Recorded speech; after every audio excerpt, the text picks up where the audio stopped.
Thank you very much. Thank you. Wow. This is some crowd. How are you? Thank you. Leo. This is some crowd. These are the best people, Tiger. And we have Adam Scott here also, winner of the Masters, one of the greatest golfers in the world. I've always tried to swing just like Adam. It never worked out that way. And Tiger, we know, and I just want to thank Adam and Tiger and the Commissioner of Golf. Jay, thank you very much for being here. Jay Monahan, head of the PGA, and we had some interesting discussions. But let me ask you, is there anybody like our Tiger? How are you? He's a great. Would you want to just say a couple of words, Tiger? He doesn't. He's much more comfortable. Tiger.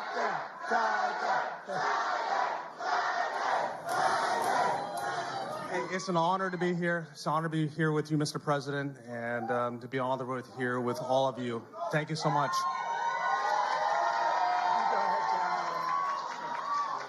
Thank you. Love you too. Go right over there. Thanks, Tiger.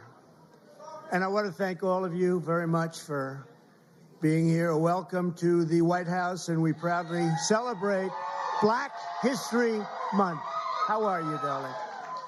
Today we pay tribute to the generations of black legends, champions, warriors, and patriots who helped drive our country forward to greatness. And you really are great people. What a great, nice group of... I have some people in front of me every once in a while with all the problems that are caused all over the world. They're not nice. They're not nice. And but we're making them nice, I can tell you that, and we're making them nice rapidly. So we're pleased to be joined in this really beautiful afternoon at the White House by hundreds of incredible members of the African American community, many of whom are making history themselves, including one of the greatest athletes of all time, who you just said hello, the man who matched Sam Snead's #1 record for the most PGA Tour wins ever, and a man who has 15 majors, and he's got a long way to go, too. I was with him a week ago. We played. I think he's got some left, doesn't he, huh? He's got a couple of majors left, maybe more than that. But Tiger Woods, he's an incredible guy, an incredible athlete, incredible player. Thank you for being with us, Tiger. Thank you very much. And he got the Presidential Medal of Freedom, which he proudly wore today. And we have Senator Tim Scott here. What do you think, Tim? You never got the Presidential Medal. Maybe someday. Maybe someday. You better believe it. And also, Adam, thank you very much. Adam is, as Tiger will tell you, one of the greatest players and one of the great modern players. And he had 32 wins worldwide and winning the Masters also. And he's something very special and a great representative of golfers and athletes. Thank you very much, Adam. Even though he doesn't quite come from our country, he sort of does, right? He's here a lot. He comes from another nice place like Australia, right? and they've been very good, very, very good to us. Jay, thank you very much. Appreciate it very much. We also have the head of Pfizer here, so I want to thank him. One of the great people, one of the great businessmen. Thank you, Albert. Thank you. Thank you very much. Thank you very much. I want to congratulate our newly sworn-in Secretary of Housing and Urban Development, Scott Turner. Come in. I got to say hello. Come on up here, Scott. I had Tim Scott pushing him so hard, you have no idea. I had no choice. Is that right, Tim? No, Scott is, I've known him a long time, and Scott's a real champion. Say a couple of words, Scott, please. Well, hello, everyone. Is everybody happy to be here together? Is everybody happy to be here together? Amen. Well, first of all, I want to thank President Trump for his confidence and appointing me to this position. I consider it a great honor and a great blessing. And I thank God for this, and I'm real humbled by it. And you can guarantee that every day that I'm going to lay it down for the people of America. As Senator Tim Scott, thank you for your leadership.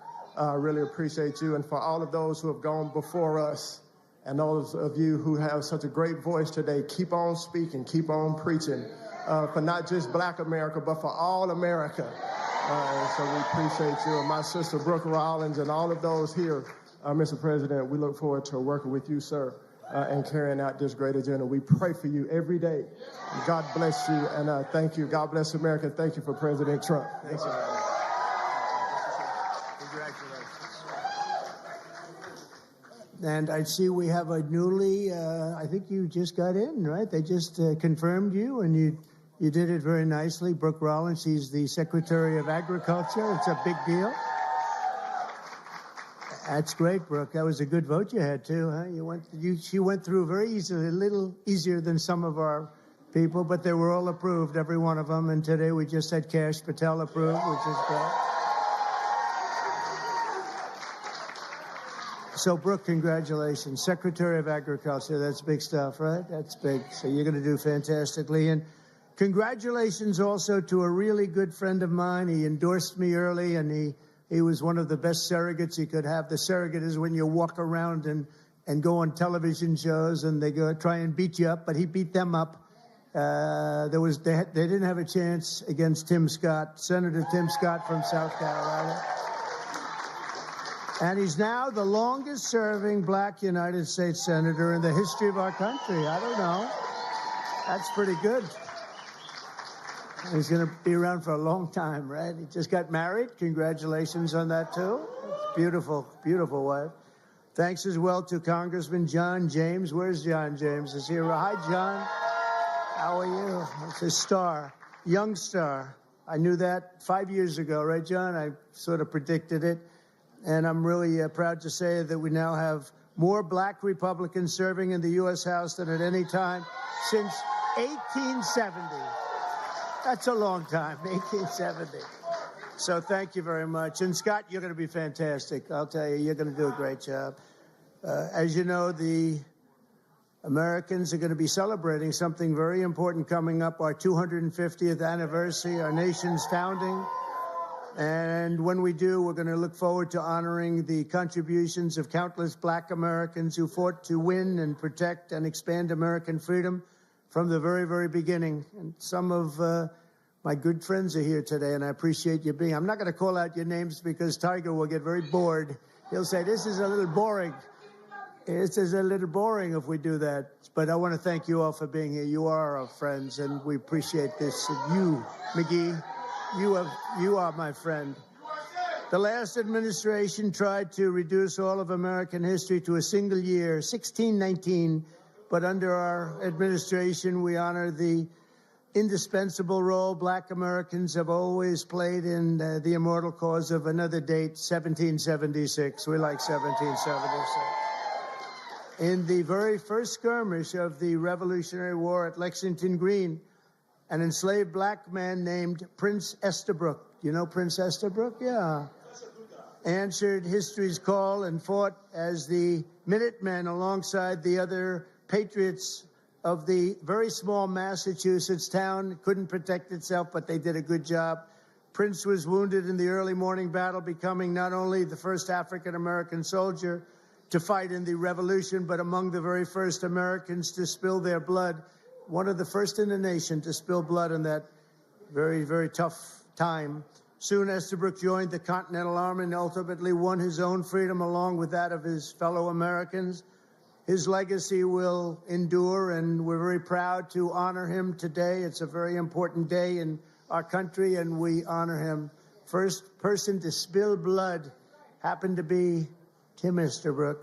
Today, I'm pleased to announce that we will be including the statue of Prince Estabrook in our new National Garden of American Heroes. We're going to be doing a Garden of American Heroes. And now that I think of it, I must tell you, sadly, most of them, I guess all of them are not with us any longer. I was going to put Tiger in the garden, but maybe you don't want to be there. I maybe should wait a little bit, huh? Like about 50, I think I'm going to wait about 50 years, all right? But Tiger's going to make it, okay? But I'm a little afraid to tell him yes, because he'd be the only one that's living. I don't know, Tiger. Tiger's rejecting that offer, right? Under the executive order I signed last month, this new beautiful outdoor statue park. It's going to be a statue park. It's going to be unbelievable. We're picking the final sites now. It's between various states that want it very badly. We'll honor hundreds of our greatest Americans to ever live, including countless Black Americans, icons. The garden will predominantly feature incredible women like Harriet Tubman, Rosa Parks, Billie Holiday, Aretha Franklin, and Coretta Scott King. And I will showcase extraordinary. It will be something very extraordinary. It's going to be producing, we're going to produce some of the most beautiful works of art in the form of a statue from men like Frederick Douglass, Booker T. Washington, Jackie Robinson, what a great athlete that was, Martin Luther King Jr., Muhammad Ali, he's not a bad athlete. What do you think, Muhammad? Not too bad. And the late Kobe Bryant. People love Kobe Bryant. And we're going to save Tiger Woods for another time. That's all that I can. I'm sorry. During Black History Month, we pay tribute to these heroes and to so many others, but not simply because they're Black heroes, but also because they are truly American heroes who inspire all of us, very much so. The theme of this year's celebration is African Americans and labor, and we want to thank all of the Black workers, construction workers, and every other worker. They do a job like nobody can do, and we want to just thank them very much for their contribution. Tim, the contribution you've made, Tim, is incredible. Opportunity Zone, so many people, so many. He's the father of Opportunity Zone. I'm just the son. He's the father, because he came into the White House, the Oval Office, with this idea, and it's probably the #1 economic development project ever in our country, and I want to give Senator Tim Scott the credit for it. Good job, Tim. Of course, millions of Blacks were first brought here in slavery, and they were kept in that evil condition for really generations. But because of the steadfast faith and courage of so many patriots of all colors, we abolished that horrific institution, expanded civil rights, and advanced America's destiny as one nation under God, with liberty and justice for all. Just a few months ago, the people in this room and millions of other Black Americans played their own part in the American story when you went to the voting booths and restored a nice, good, solid government. And there's a guy that really helped. There's a man that really helped. You really are great. Thank you very much. I appreciate it. I don't forget. I'm proud to say that we received, listen to this, more votes from Black Americans than any Republican president ever. Not even close. Almost 40% of the vote. Now, I won't be happy the next time. Should I run again? You tell me. There's your controversy right there. There's your controversy.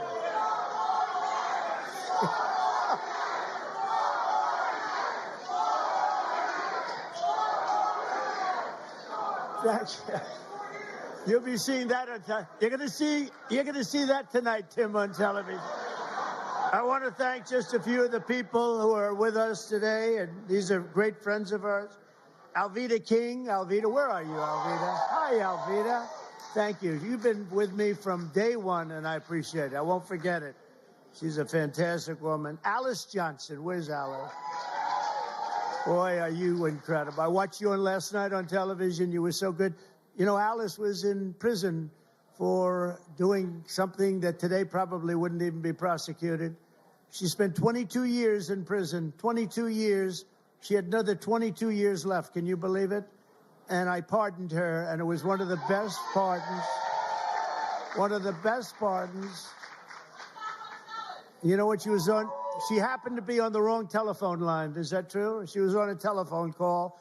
And I'm not saying it was perfect, but it wasn't worth 40 or 50 years, Alice. And you've been an inspiration to people.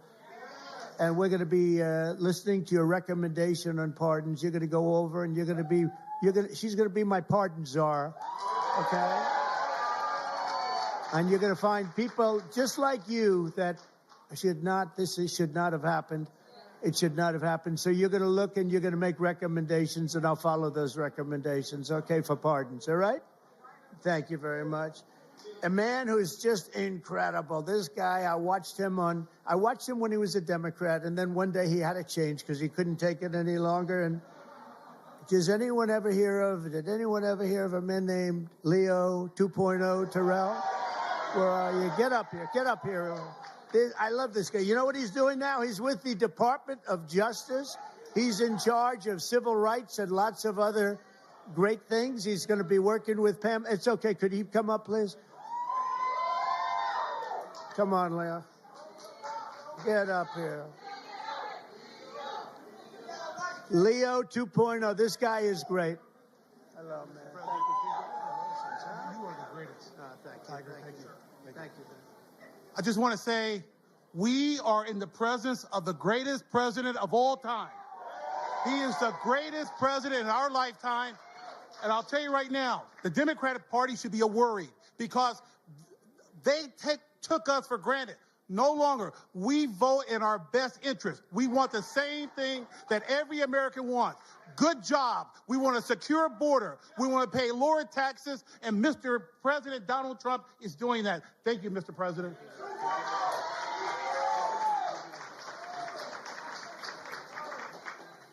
He's a great guy. No, I watched him. He was a radical Democrat. He became a radical Republican, right? He's great. He's in the Department of Justice. Think of it, doing very important work at the highest level. Also, Sage Steele. Sage, where are you? Hello, Sage. Great job you do. You're doing great. Thank you very much, Sage, for being here. Michael, Harry O. Harris. Michael. Hi, Michael. Thank you very much, Michael. Deontay Johnson. Deontay. Thank you, Deontay. Lynn Patton, she's worked for me for a long time. Lynn, she's worked for us for a long time. Bob Woodson, where's Bob?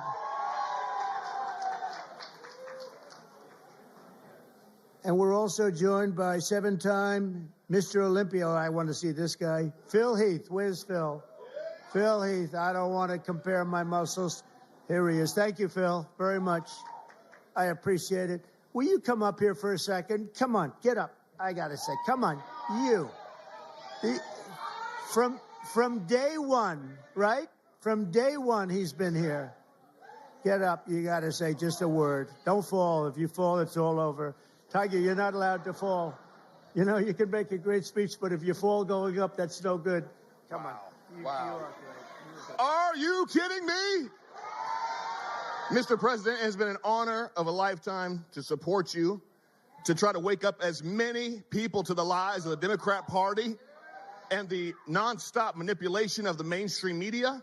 That's why I now have my show on Newsmax, so I can champion you. And I'm thankful that we've been able to champion him and get him across the finish line for another amazing 4 years. And let me say, I know God has chose you. He anointed you for this position. He kept you alive so you could be here today. And we prayed for that. We prayed for you. We continue to pray for you. And we're thankful for your service and your sacrifice. Mr. President Donald J. Trump, honor. God bless you. Thank you. From day one. I like those guys from day one. Tiger's been there from day one, too. Let me tell you, this guy is amazing. In 4 weeks, our new administration has achieved more than most administrations achieve in 4 years. We brought our country back. It's 4 weeks. Today is our 4th week. It's the end of the week. We are now starting our 5th, and I think we've done more in 4 weeks. Well, certainly than the last administration did in 4 years. They actually went negative. They actually went in the wrong direction. Together, we're going to be fighting long and hard for Black Americans and all Americans. We're going to be fighting for all Americans. We've secured our border, and we're stopping the invasion of our country. You know, our border right now is more secure than it's ever been. And we had the record. 4 years ago, we had the record. We had the lowest number in history, and now the numbers, Tim, are even lower than they were then. And we're honored. We're allowing people to come in from all over the world, from prisons and jails, mental institutions, insane asylums, gang members. They had drug dealers. They had everybody dropping in. And we had this ridiculous open border policy. They drop in. And I'll tell you, the people that were affected the most were Black people. You were affected the most in terms of the crime, in terms of the drugs and everything else. And we have the border shut down. We allow people to come in. We want people to come in, Tim, but we want them to come in legally. They're going to come through legally. So we're protecting American workers, including millions of Black workers. And we have a thing called reciprocal tariffs. If they charge us, we charge them. This is opening up. We just signed the bill, and we're going to take in billions and billions of dollars, and we're making our country very healthy again and very rich again. We want to be very rich again. We've been taken advantage by everybody, and you've been watching Doge, where we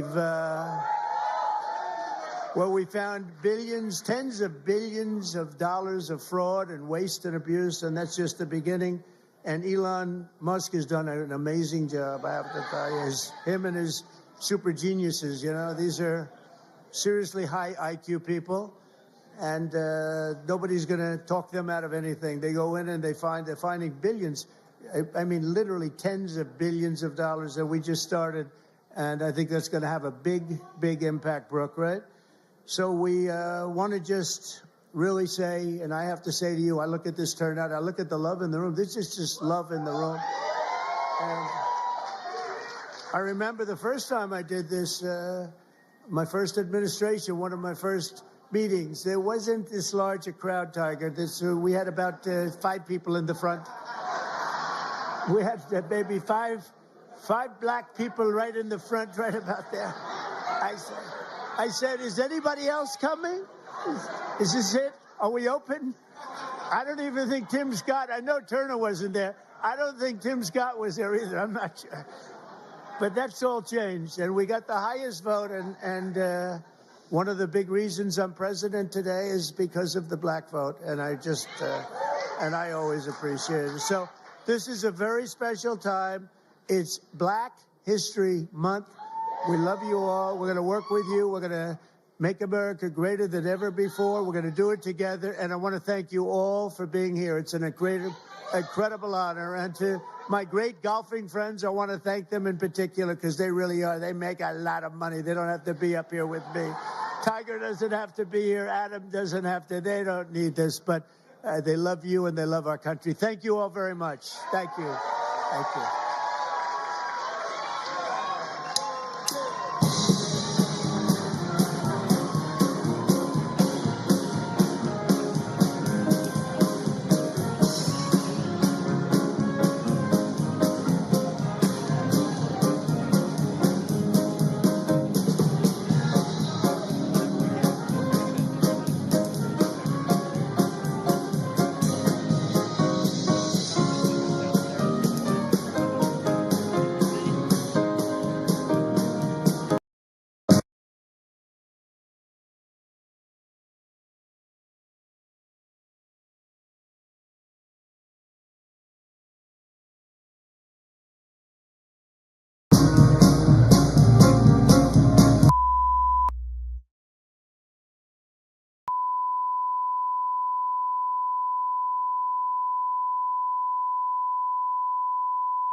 Well, we're in a very good mood. We just had the highest poll numbers I've ever had.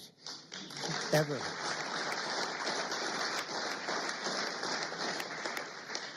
And actually a record for a Republican. Now, I don't know. So accused killer Luigi Mangione is seen leaving court just moments ago. This came after a hearing ended in his state murder case. He's facing charges of shooting and killing United Healthcare CEO Brian Thompson. His lawyer addressed cameras shortly after leaving the courtroom. He's being treated differently because he's being held in federal custody than any other person who would be facing serious murder one charges in New York State court. Our Trevor Old is just outside court there, joins me now along with our legal contributor and managing partner at the Cochran firm, Shauna Lloyd. So Trevor, tell us what happened in court. Well, one of the big questions, Kira, was whether or not a judge was going to set the trial date, and that did not happen inside court. We had a reporter who was there inside, and the main purpose of this hearing was evidentiary. They were going to have the prosecution and the defense go over the evidence that they both obtained through discovery so far, and Luigi Mangione's attorney said that there are very serious issues, in her opinion, with how police in Pennsylvania obtained some of the evidence that they have acquired, at least so far, through the process of discovery. They didn't get too far into detail in that regard, but they did say that this was a small amount of evidence and that there will likely be much more in this case. So while we thought maybe there was a possibility at the end of this hearing we would get a date for the start of the trial for Luigi Mangione, we did not only did we not get that, but now we know it's not going to happen for the next several months at least. There are a couple due dates that were set by the judge, talking about the defense making all their motions and then the prosecution can respond. That's not until May. And then all of the rulings that are outstanding, that deadline is not until the end of June. So we would presume that the earliest that we would see this trial begin is July. We also know that inside this hearing, Mangione's attorney, who we just heard from, where she talked about how he is being treated differently than other people who are facing charges, at one point she asked the judge if they could remove Mangione's shackles, and the judge denied that. He said, essentially, unless he is signing something, he's going to keep wearing those shackles. Now, I don't believe Mangione said anything while he was there in court today. We are now continuing to move forward with the discovery process, but so far, no date as of yet for Luigi Mangione's trial to begin, but looks like it won't begin until July at the earliest, guys. Okay, so Shauna, reality check here. There's a very high-profile case. Looks like a tough case, right? He's got a manifesto about, why he did it. They can track his bike through the bike he rented through Manhattan, and there are the videos as well. So there's all kinds of things that make it difficult. So what is the defense lawyer trying to do here? And what about her claim that he's being treated differently? He shouldn't be in federal custody. Well, Terry, there's a couple of things here. First, we have to remember that most of what is going to happen next is the defense attempting to exclude evidence that they don't feel should be entered during trial. So there's going to be a flurry of motions about a lot of the information that they've gotten through discovery. His tracking, how they got it, will be under examination. They'll be looking at whether or not it was statements before his Miranda rights. Should those be thrown out? So the defense is going to look at all the evidence the state has and try to have most of it not enter into trial. And so we'll see those motions to exclude coming up. Now, her argument that he's being treated differently, we do know that there's a lot of public interest in this. I mean, this is a very unusual trial. The fact that there are even supporters that are outside of the courthouse, just speaks to what this is invoking in individuals. So, the judge deciding to keep him in shackles is not necessarily unusual in and of itself. There are many times I go to court with my clients and they're still in shackles. That part of it is not actually something that's unusual, especially in a hearing. There is no jury present. It is simply counsel and the judge. So that part is not as unusual as she's making it out to be. Trevor, Shauna, thank you both. And for more on the case, be sure to tune in to the ABC News 2020 special Manhunt, Luigi Mangione and the CEO Murder, now streaming on Hulu.